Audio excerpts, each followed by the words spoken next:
आम्ही जे काही जे करेन ना ते आमच्या अंगलटच येत आहे असं म्हणायचं एक कारण होतं. कपिल शेट गेले होते वॉल बॉक्स फिट करायला, पण त्यांच्या अंगलट आलं ते जरा त्याचा दरवाजाच लागत नव्हता. कसं आहे, वेळेला कसं तरी ठोकून दरवाजा लावायचा प्रयत्न करावा लागणार होता, नाही तर अवघड काम होतं. तर नमस्कार मित्रांनो, स्वागत आहे आपल्या एका नवीन व्हिडिओमध्ये.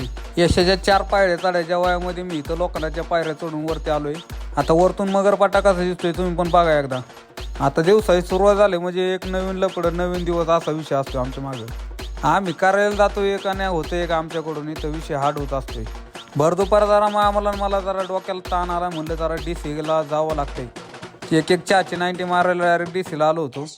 त्यात आज जरा पगाराचा दिवस असल्यामुळं मामाला म्हणलं आज काय पेमेंट होणार आहे, आता काय टेन्शन घ्यायची गरज नाही. आता पगाराचा विषय काढल्यावर मामा म्हणलं एक चहाची 90 घ्यावंच लागेल आपल्याला. आता ह्या बी शेडचं जरा चाललं होतं नाश्ता पाण्याचं नियोजन.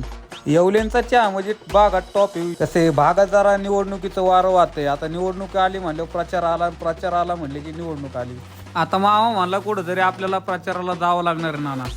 आपला पक्ष फक्त कामावर लक्ष. आता मतदान कुणाला करायचं हे मतदार राजाचा विषय, त्यावर आपण काय बोलणार आहे मामा. या मतदानामध्ये फक्त जरा युवकांना संधी दिली पाहिजे हीच आमची अपेक्षा आहे. युवकांचा आवाज लोकांपर्यंत पोहोचवला पाहिजे हीच आमची अपेक्षा आहे. आता या शहर आलो, घरी आल्याच्या नंतर बघितलं आमचा शेड जरा लोळत होता आणि मी पाकडा गेलो तर पळून गेला.